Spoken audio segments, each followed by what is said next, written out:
So our whole journey through Wyoming and the route we've been taking has been kind of dictated by meeting some friends of ours in Cody to go to Yellowstone next week.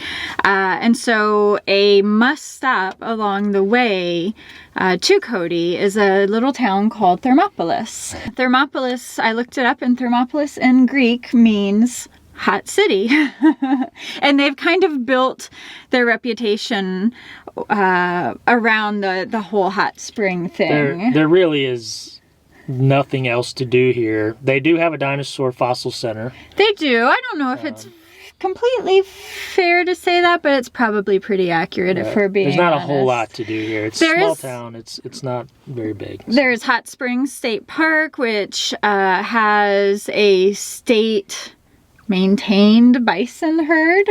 Yep. And then of course they've got various hot pool activities. They've got like a water park and a bathhouse, but we have actually decided to stay in a campground that has their own mineral hot pools. Right. Yeah, so we're gonna go over and check out the state park anyway and see what it has to offer. I doubt we'll go in their springs, but they're paid. There's some hiking trails and you'd have to pay to go into at least the side of the park that has the water slides and stuff. So we're just gonna go check it out and maybe do a little bit of walking around and check out the bison herd and see what's downtown. It's a short stop for us. We're only here overnight, so we don't have a lot of time to do really in-depth exploring, but you just can't pass by a town called Thermopolis and not stop. Right.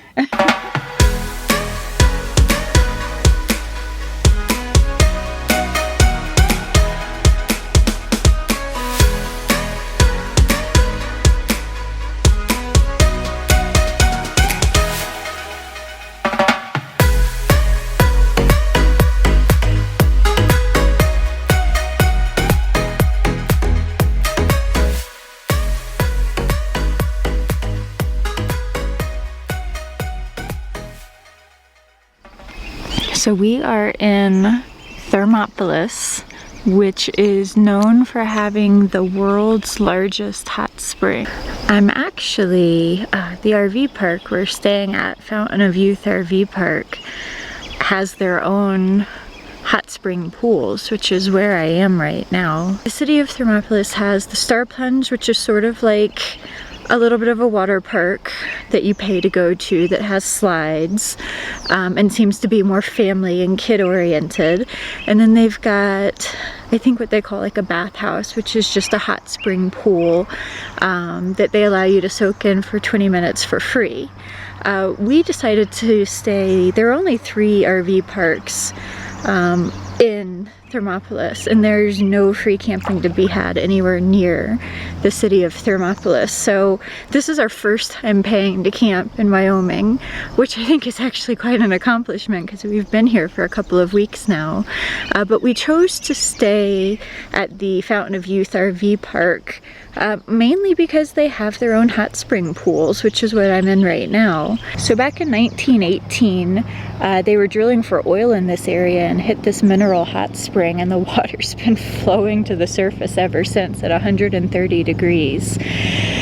So they made these man-made pools, which there are 3 of.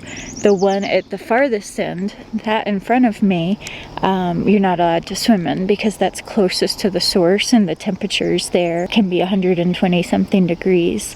This middle pool that I'm in is very warm, but obviously manageable. They say it can get up to 106 degrees. And then the third pool behind me is more of the kid pool area. It's much more manageable. You can actually splash around and have fun without overheating, but definitely still warm. So impressions of my first experience with the hot spring. I'll be honest, I had visions of like a naturally formed hot spring on the side of a mountain with like snow all around. So this isn't that. This is very man-made, and in that case somewhat of a letdown, but still really cool. The things that kind of were a bit of a turn-off is that the bottom of the pool it's kind of slimy. The sliminess on the bottom is a bit of a turn off. There are some areas that you can barely even stand up. It's so slimy. You start like Fred Flintstoning. And then we were in here yesterday, TJ and I. There were a lot of bugs right at the surface of the water. That doesn't appear to be an issue at all right now. The water is actually really nice and perfectly clean. So I don't know, I guess throughout the day it gets kind of dirty, and then overnight without use maybe it cleans out. I'm definitely an advocate for coming in the morning. It's less busy, it's more peaceful. The steam comes off the water because there's still a chill in the air, so it gives it that really cool vibe. It's definitely really cool, and I'm glad that, yay, I finally got in a hot spring. TJ told me to make sure to tell you guys that he did get in last night, so he yeah. He hasn't been a total spoil sport.